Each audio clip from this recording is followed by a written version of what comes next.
Are you worried about your cash getting devalued in this current economy and want to park it in real estate?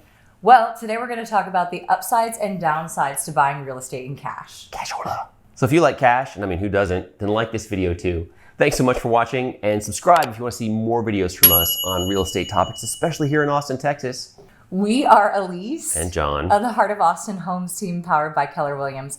And we are part of a team of real estate ninjas that closes about 2 homes a week in the Austin area. And we've seen a big uptick in cash buyers lately as a way to be able to lock a home down in this crazy market. Yeah, it's just super competitive. So normally a cash buy is pretty rare, but it's getting a lot more common lately. Definitely. Now we realize that most people are not going to buy a home in cash. Like the vast majority of people do not. However, surprisingly, actually like 30% of all homes in the United States, it's actually closer to 40, are owned with zero debt, right? Wow. So there are people that come and buy in cash. No, it's not for everyone, but that's what we're going to talk about today. All right, John, let's talk about the 6 reasons why you want to buy in cash and the 5 reasons why you might not want to buy. It's like there's 6 and 6, but not quite. So anyway, because 5 first is 4, reason, 6. John, number 1. Okay, so the first one is obviously you have no loan, right? So you don't have anyone to answer to. Like, hey, there's no one telling you that your credit isn't good enough, or you're not a good enough person, or the house that you're buying they don't like.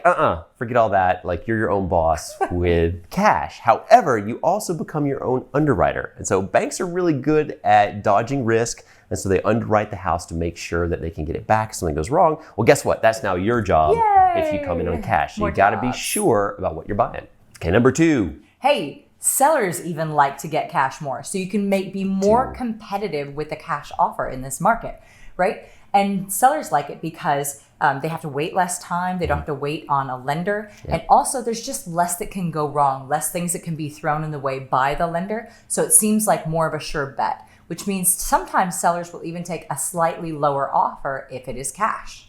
Number 3. No interest. Yes.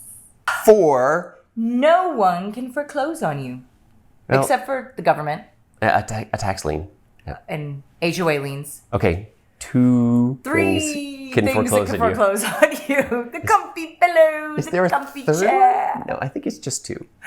Nobody likes the Spanish The Inquisition Pope cannot foreclose on your house. yet. Number 5. You can close really fast because you're not waiting on the lender. And in today's market, that means you can close before prices keep going up. Number 6. It reduces your exposure to cash. So you can always borrow against the house later and watch as it appreciates while you're at a fixed rate for your loan.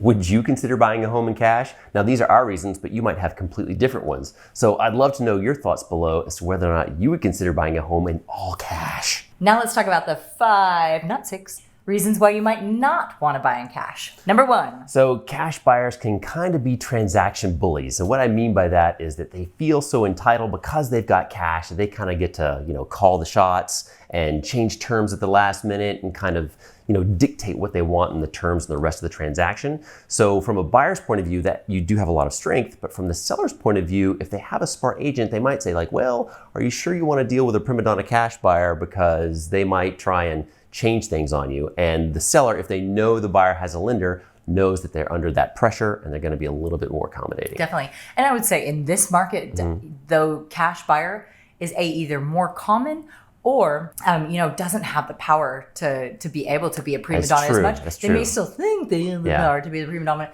but the sellers are so much in control of this crazy seller's market that even a cash buyer still needs to step 2 and stick to the contract and be agreeable. Yeah, so market conditions certainly rule. The second reason you might not want to use cash to buy a home is no leverage. So if you're using this as an investment, your ROI is going to be much lower with your cash in real estate this way. So think about it this way. If you're calculating it as a percentage that your money went up, say you put $50,000 into a home and the value of the home increases by $100,000, you've now tripled your money, right? But if you put $500,000 into a home and it goes up by 100, it's only gone up by 20%.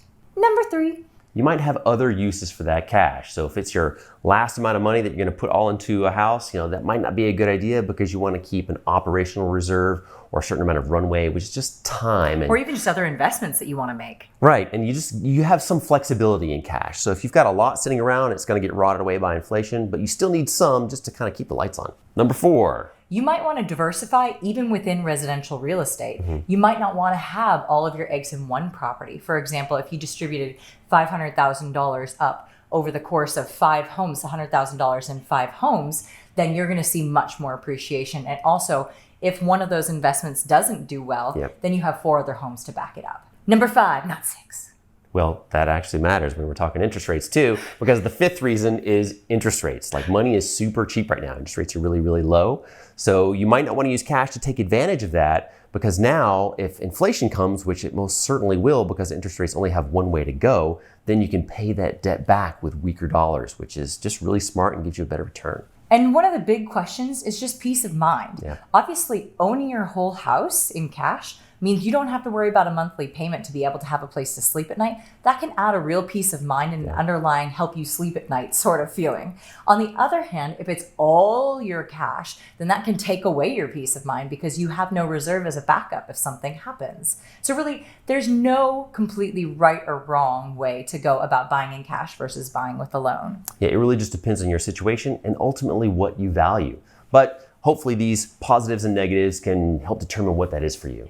I always like to say, never invest more than you can afford to lose. And when buying a house, make sure that you always have enough cash flow to live a lifestyle that you want.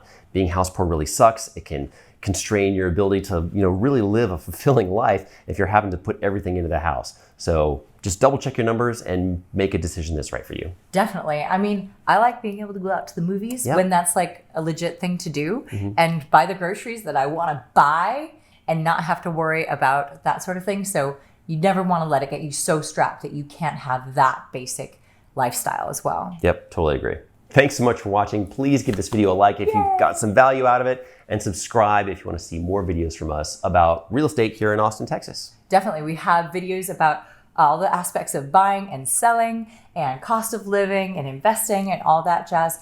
Feel free to check them out, guys. Thanks so much for watching. See you next time.